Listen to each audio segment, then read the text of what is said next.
جنت ہمیں عملوں کی وجہ سے نہیں مل سکتی، اگر ملے گی تو اللہ کے فضل کی وجہ سے ملے گی۔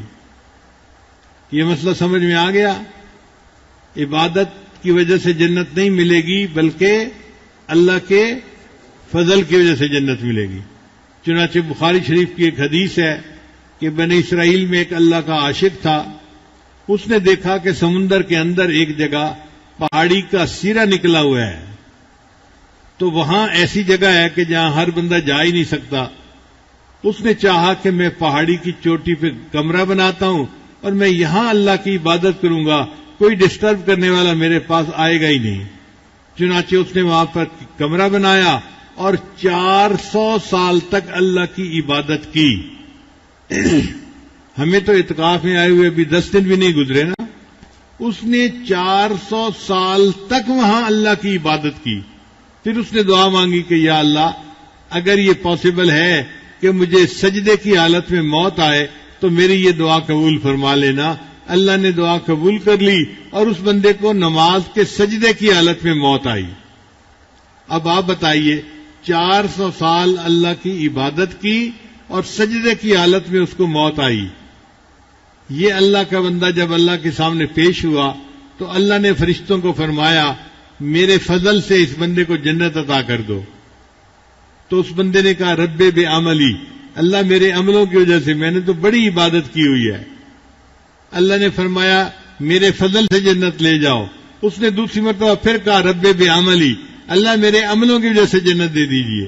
اللہ نے فرمایا اچھا یہ بار بار کہہ رہا ہے کہ میرے عملوں کی وجہ سے، تو فرشتوں اس کے عملوں کا اور جو نعمتیں میں نے دی ہیں ان کا ذرا حساب کر لو۔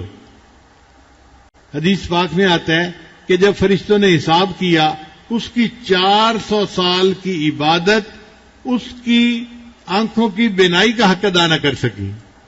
اللہ نے فرمایا میرے بندے تیرے 400 سال کی عبادت میری بینائی کا حق ادا نہ کر سکی، میں نے تو اس کے علاوہ بھی تمہیں نعمتیں دی تھیں، تو بولتا بھی تھا، سنتا بھی تھا، کھاتا پیتا بھی تھا، بیوی سے بھی جو ہے وہ لطف اندوز ہوتا تھا، اولاد بھی تھی، کتنی نعمتیں میں نے تجھے دی، تو نے تو حق ادا نہیں کیا۔ میرے فرشتوں لے جاؤ اس کو جہنم میں۔ اب جب جہنم کا حکم ہوا نا تو بندے نے رونا شروع کر دیا، اللہ بس اپنے فضل سے جنت دے دیجیے۔ تو اللہ نے اس 400 سال عبادت کرنے والے بندے کو بھی اپنے فضل سے جنت عطا فرما دی۔ چنانچہ نبی علیہ السلام نے ارشاد فرمایا کہ ہر بندے کو اللہ کے فضل سے جنت ملے گی۔ اللہ نے جنت کو پیدا کیا اور فرمایا کہ اے جنت انت رحمتی، تو میری رحمت ہے، ارحم بکی من اشاء، میں تیرے ذریعے سے جس پر چاہوں گا رحم کروں گا۔ تو اللہ اپنے فضل سے، اپنے رحم سے جس کو چاہیں گے جنت دے دیں گے، حقدار کوئی نہیں بن سکتا، کوئی کتنا ہی نیک کیوں نہ ہو، کتنا ہی ایڑی چوٹی کا زور کیوں نہ لگایا ہو، کوئی اپنے عملوں کی وجہ سے جنت میں نہیں جا سکتا، اللہ کے فضل کی وجہ سے جا سکتا ہے۔ اس لیے فرماتے ہیں الثواب فضل والعقاب عدل، یہ یاد کر لیجئے، الثواب فضل والعقاب، اگر اللہ ہمیں جنت عطا فرے تو یہ اس کا فضل ہے، اور اللہ اگر کسی کو سزا دے تو یہ اللہ کا عدل ہے۔ الثواب فضل والعقاب عدل، تو اگر جنت ملے گی تو اللہ کے فضل سے ملے گی۔